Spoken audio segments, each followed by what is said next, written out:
Halo semuanya, sekarang kita udah masuk ke dalam step keempat di dalam melakukan analisa saham secara fundamental, yaitu rasio profitabilitas. Dengan saya Bayu Cahyadi. Apa itu rasio profitabilitas, gimana cara ngitungnya, apa manfaatnya setelah yang satu ini.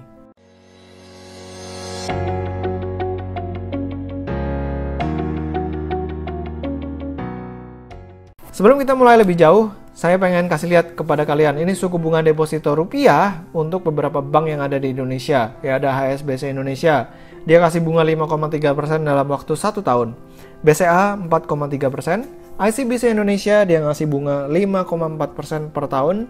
Bank Mega 4,5%, Bank Permata 4,8%. Dan kalau misalnya kita lihat secara keseluruhan, bunga yang diberikan oleh bank-bank tersebut dalam waktu 1 tahun adalah 5,5%. Nah, kalau misalnya kalian taruh uang kalian gitu di bank-bank tersebut, ya, anggaplah kita dapat bunga 5,5% per tahunnya. Kalau misalnya kita taruh uang 1 juta rupiah, sekarang 10 tahun kemudian uang 1 juta rupiah itu akan menjadi sekitar 1,7 juta rupiah. Nah, yang namanya investasi, ingat ya, kita nggak harus selalu menempatkan uang kita di deposito. Memang kebanyakan orang ya, dari zaman dulu mungkin ya sampai sekarang, orang itu udah di brainwash kalau punya uang taruhnya di deposito.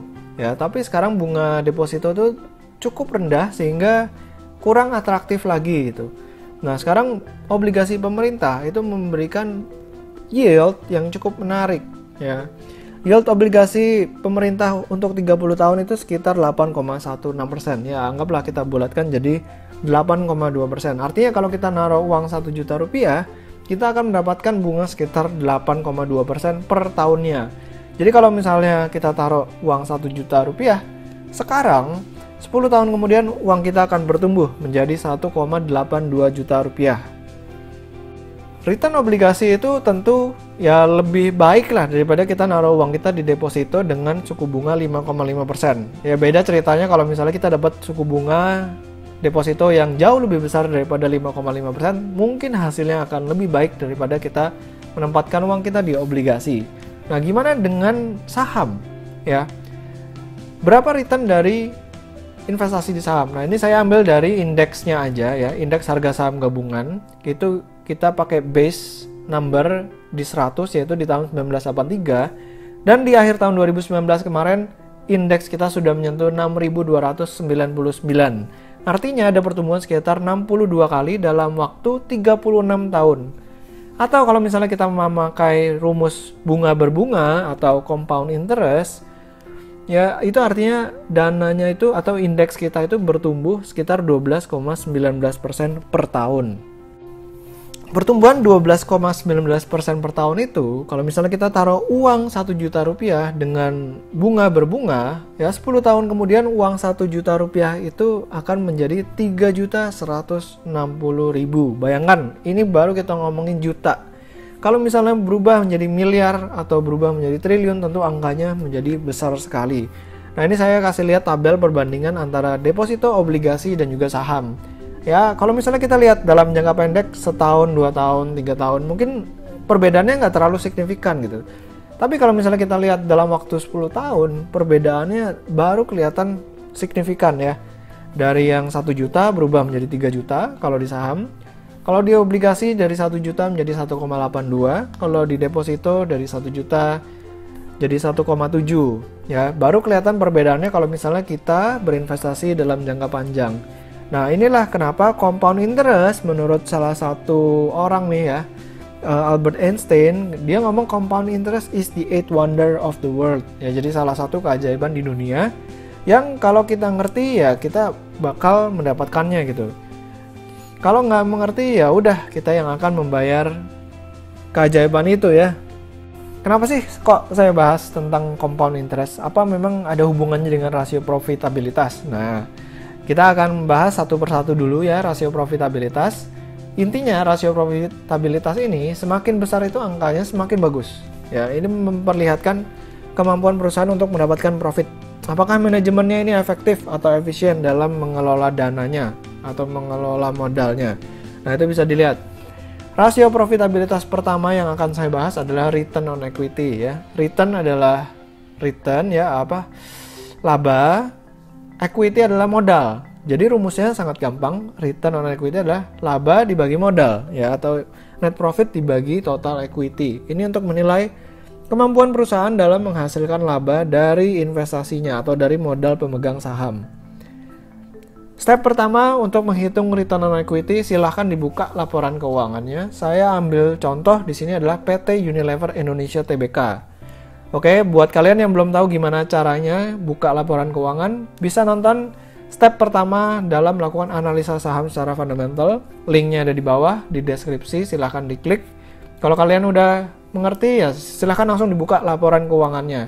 Ingat, ini hanya contoh kasus, bukan rekomendasi. Oke, kalau kalian udah berhasil buka laporan keuangannya, langsung pergi ke laporan laba rugi ya, PT Unilever Indonesia Tbk, laporan laba rugi. Nah, di situ silahkan dicari data net profitnya ya, atau laba bersih dari perusahaan ini sekitar 7,39 triliun. Ya, itu ada di bawah beban pajak penghasilan ya. Silahkan dicatat di kertas atau di komputer atau di handphone, terserah. Habis itu step berikutnya adalah mencari data total ekuitas. Nah, ini bukan di laporan laba rugi tapi ada di laporan posisi keuangan. Ya, silahkan dibuka laporan posisi keuangan, cari yang namanya jumlah ekuitas. Nah, di situ ada angkanya 5,28 triliun. Silahkan dicatat lagi. Habis itu step berikutnya adalah hitung return on equity-nya. Ya, kita udah dapat net profit-nya, kita udah dapat total equity-nya. Nah, return on equity langsung dihitung aja, 7,3 triliun dibagi 5,2 triliun. Nah, itu dapat angkanya 139,96. Nah, itu angkanya apa sih maknanya gitu kan? Kalau menurut saya pribadi, return on equity itu paling nggak harus bisa di atas yang namanya obligasi pemerintah atau sekitar 8,2% yang tadi saya sebutkan. Kalau misalnya terlalu kecil pertumbuhannya buat pemegang saham itu ya jadi nggak maksimal ya. Sementara Unilever tadi kita udah lihat sendiri return on equity-nya itu 140%, ya sekitar 140%. Itu luar biasa tinggi ya. Jarang ada perusahaan yang bisa mencetak return on equity seperti Unilever ini. Nah, ini saya kasih perbandingan nih. Return on equity misalnya 5%, 10%, 15%, 20%. Kenapa return on equity ini merupakan angka yang penting gitu ya buat kita dalam melakukan investasi pada suatu perusahaan. Ya, kalau misalnya perusahaan bisa mencetak return on equity 5%. Artinya modal yang dia punya dalam 10 tahun lagi akan menjadi 1,6. Misalnya modal dia 1 juta. Ya, 1 juta menjadi 1,6 juta. Kalau return on equity dia 10%, modal 1 juta dia bisa menjadi 2,6 juta. Ya, kalau return on equity dia 20%, artinya modal 1 juta dia bisa bertumbuh menjadi 6,2 juta atau naik 6 kali lipatnya. Jadi bayangkan kalau misalnya return on equity suatu perusahaan itu bisa lebih dari 100%. Ya, dan modal 1 juta itu bisa bertumbuh menjadi berapa banyak gitu ya, bisa kalian bayangkan. Nah, inilah kenapa tadi saya bahas yang namanya compound interest ya. Karena return on equity ini juga memiliki efek seperti compound interest. Semakin besar angka return on equity-nya, perusahaannya akan bertumbuh menjadi besar semakin cepat. Ya, kalau perusahaan bertambah besar, otomatis harga sahamnya juga akan bertumbuh. Ya, dalam jangka panjang, ingat ya, dalam jangka panjang. Rasio berikutnya akan saya bahas di sini adalah rasio gross profit margin. Nah, di sini kita pengen lihat sebenarnya perusahaan ini dalam membuat produknya atau memproduksi produknya itu dia efisien apa enggak. Ya, rumusnya sangat mudah. Gross profit dibagi revenue. Ya, step pertama buka laporan laba rugi. Saya pakai Unilever lagi di sini. Ya, laporan laba rugi. Silahkan dibuka. Setelah itu dicari yang namanya penjualan bersihnya. Ya, penjualan bersih. Nah, di situ ada di atasnya. Sering disebut sebagai revenue juga, sering disebut sebagai pendapatan, suka disebut juga sebagai net sales. Ya, angkanya sekitar 42,9 triliun. Dicatat ya. Silakan dicatat. Habis itu lanjut cari yang namanya laba bruto atau gross profit.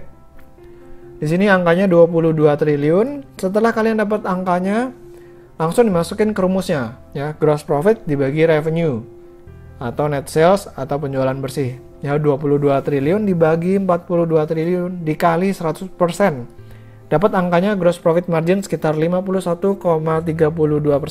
Kalau kalian udah dapat angkanya ini memiliki makna apa sih ya? Sebenarnya angka GPM ini mesti kita bandingkan dengan kompetitor di industrinya. Misalnya Unilever kita bandingkan dengan PT Mendem atau perusahaan-perusahaan consumer goods lainnya. Apakah gross profit margin milik Unilever ini merupakan yang tertinggi atau malah terendah?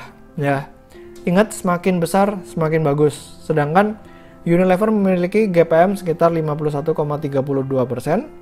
Dia angkanya di atas 50%, artinya dia kalau menjual produknya itu harganya sangat premium. Rasio berikutnya adalah net profit margin atau kita singkat NPM. Nah ini kita main lihat nih seberapa efisien suatu bisnis itu ketika dijalankan oleh manajemennya. Ini udah bayar bunga, udah bayar pajak, udah bayar semua biaya untuk menjalankan bisnis tersebut. Ya, rumusnya adalah net profit dibagi revenue dikali 100%. Langkah pertama, buka laporan laba rugi. Cari lagi ya, step kedua namanya penjualan bersih. Sama kayak tadi gross profit margin. Dicatat angkanya 42,9 triliun. Bedanya sekarang step berikutnya bukan nyari laba bruto atau gross profit, tapi cari namanya laba bersih atau net profit. Nah, si Unilever ini angkanya 7,39 triliun laba bersihnya. Habis itu step berikutnya silahkan dihitung net profit marginnya. Masukin angkanya 7,3 triliun dibagi 42,9 triliun dikali 100% ya.